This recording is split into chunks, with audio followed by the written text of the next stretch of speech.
자, 다음에 세 번째 볼까요? 관리처분인가요? 단계 정비사업 추진 지원하겠다라는 건데 이거 좀 생각해봐야 될 게 있는 게요.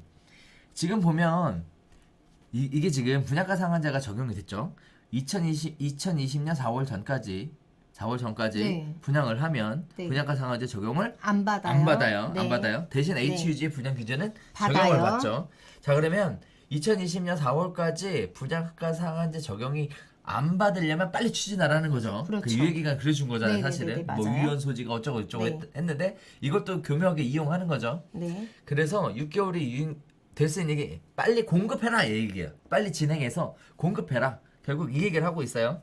자, 그런데 이게 사실 되기가 어렵다고 생각했던 게 뭐였냐면 이주, 철거, 굴토심의, 착공, 분양보증, 입주자 모집 선정까지 해서 기간이 엄청나게 길기 때문에 4월 전까지 이거를 맞춰가지고 분양할 수 있는 재건축 단지나 재개발 단지가 얼마나 되겠냐? 사실상 없다고 봤단 말이죠. 없다고 봤다.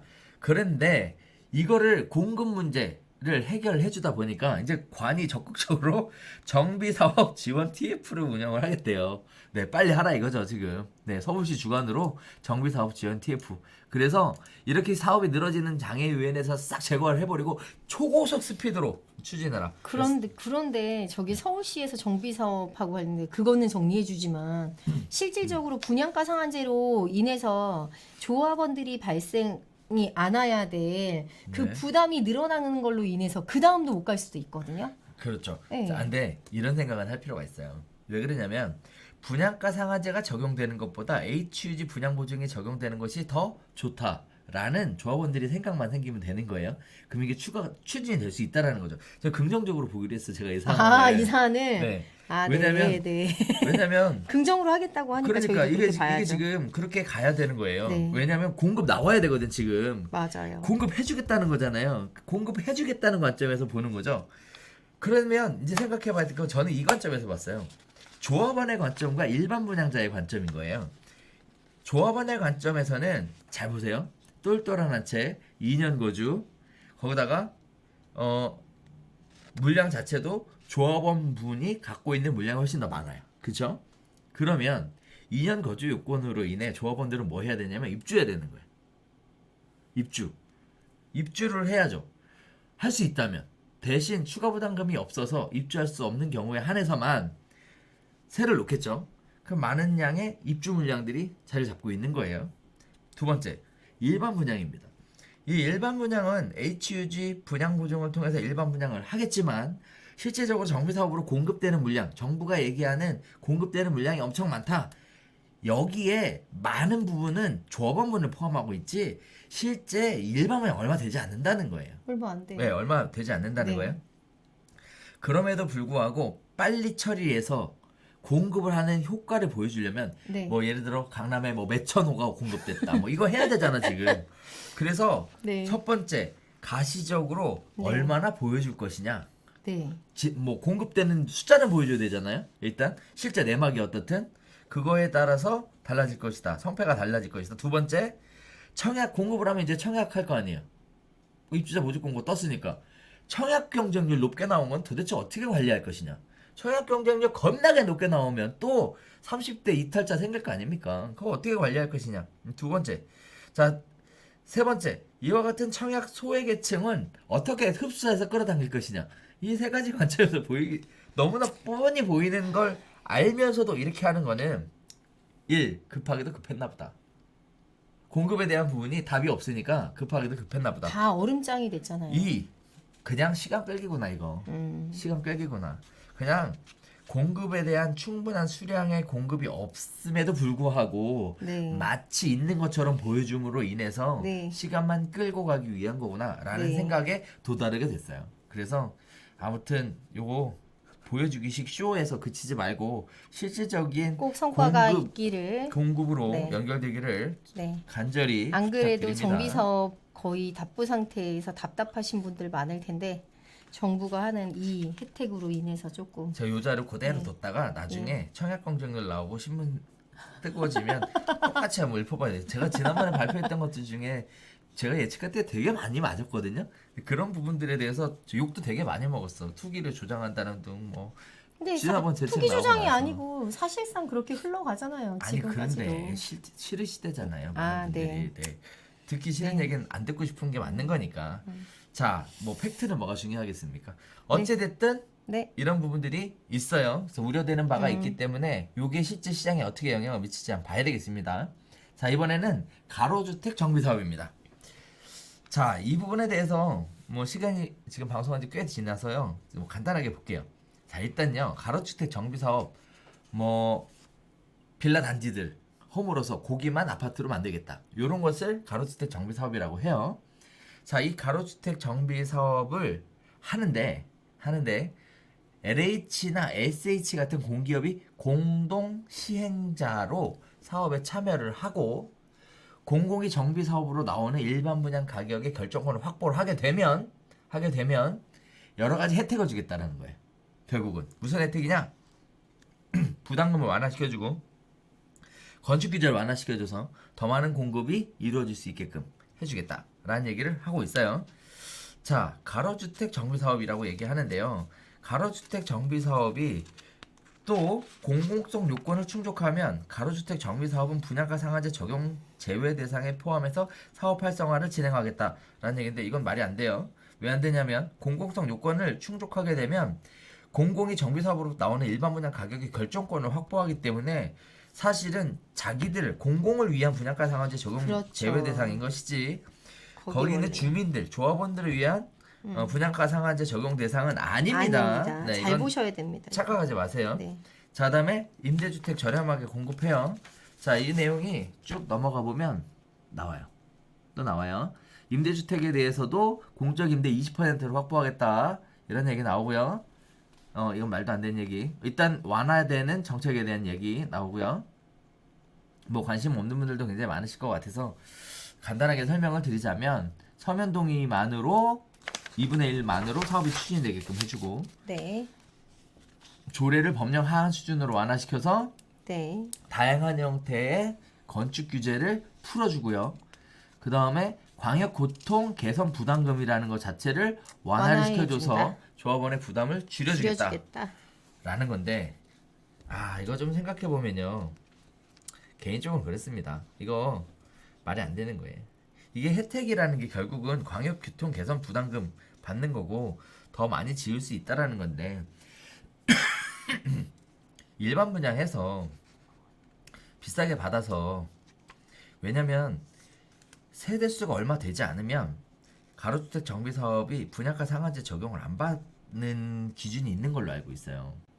애초부터. 네. 그러면 분양가 상한제 안 받고 분양을 해서 살면 되는데 이거를 굳이 이렇게까지 할 필요가 그것도 있을까? 그리고 광역교통 개선 부담금이 막 수천억 하나? 뭐 이런 그리고 생각이 좀 대부분 들어요. 가로주택 정비 사업을 하는 곳들은 위치가 나쁘지 않거든요. 네네. 이미 주변 시세에 어느 정도 밸런스를 맞추면 소유자들이 집이 개선되는 것뿐만이 아니고 이득도 보실 수 있는데 이게 공공을 위한 성격을 너무 충족시키시다 보면 그런 혜택들을 잃어버릴 수도 있어요. 그러니까 양쪽을 상충되지 않게 잘 검토하셔야 하는 것 같아요. 그렇죠. 그 다음에 또 하나 보셔야 될 거, 사실 이것도 보여주기식 행정이라고 생각하는데요. 뭐냐면 이렇게 공공이 들어가가지고 사업을 하게 되면 엄청난 혜택을 주겠다. 뭐 용적률 법정 상한까지 가고 층수 제한을 뭐 15층까지 올리고 사업 면적을 뭐 2배로 늘려줄 수 있고 뭐 가로구역도 뭐 2배 늘려주겠다.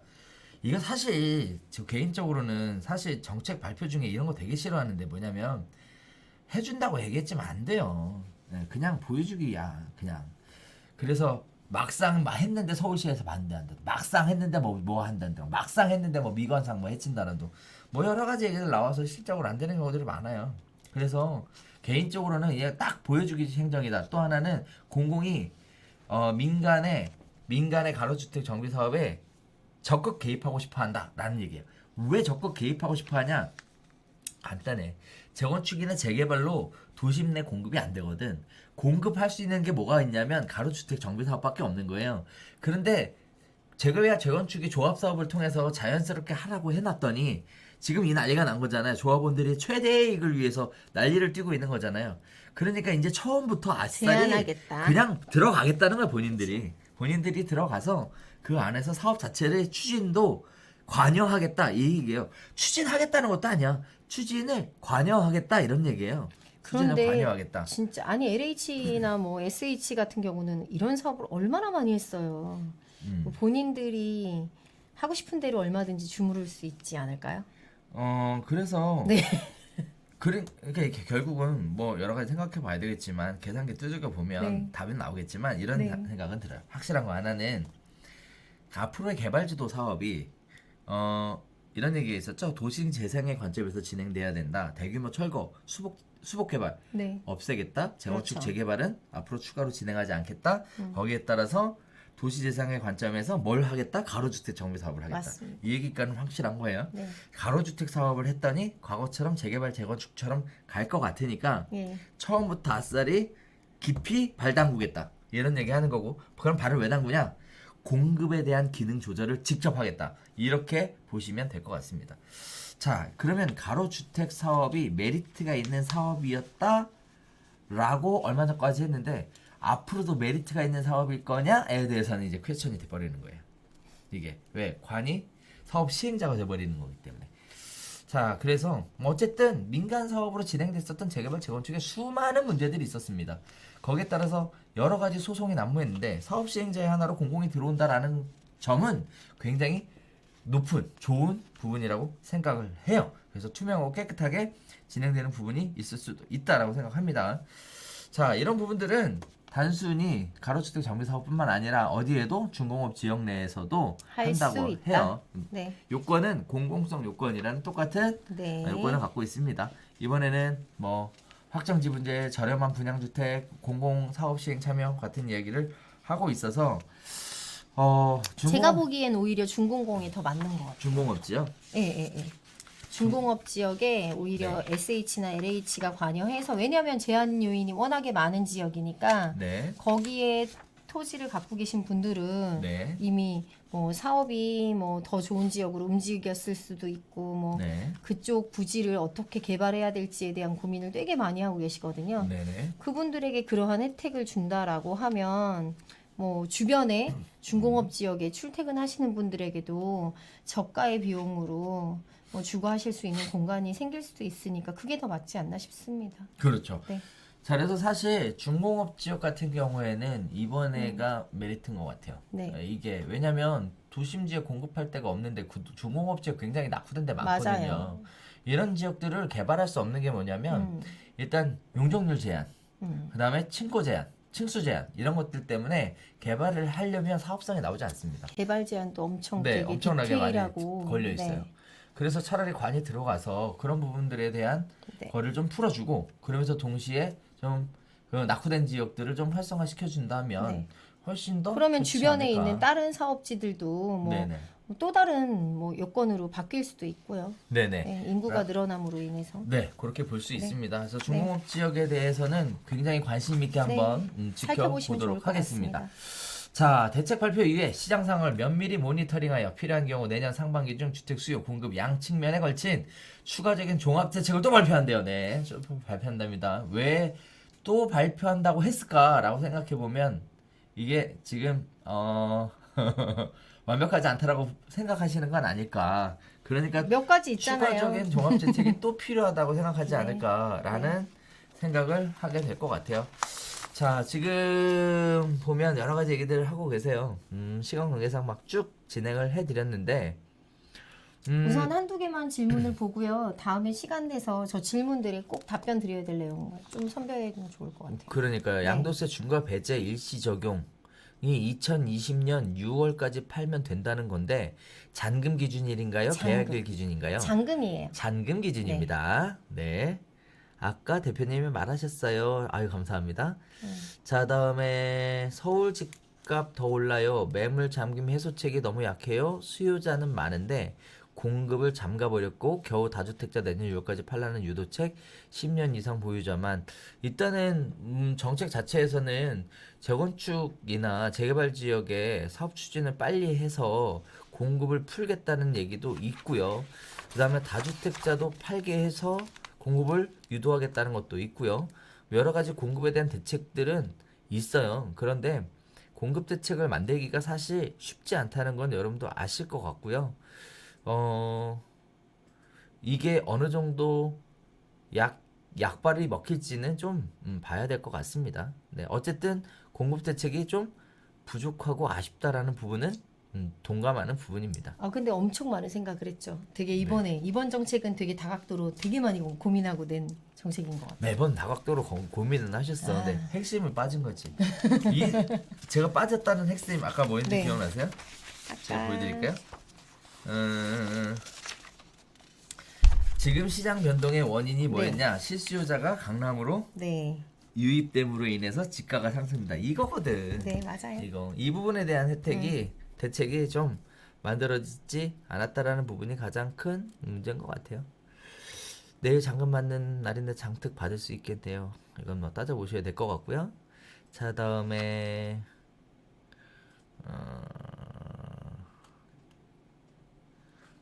자, 일단 내용 자체는 이 정도 하면 말씀 다 드린 것 같고요. 내용 자체는 자료 링크 걸어드렸으니까요. 다운 받아서 저희 같이 진행했던 해설과 더불어서 보시면 좀 좋을 것 같고, 자, 부동산 중개업소 입장에서는 지금 15억 이상의 주택에서 중개업 하시는 분들은 앞으로 매매가 매우 어려울 것으로 예상되니까 전월세 쪽으로 집중하시는 게 맞을 것 같고요.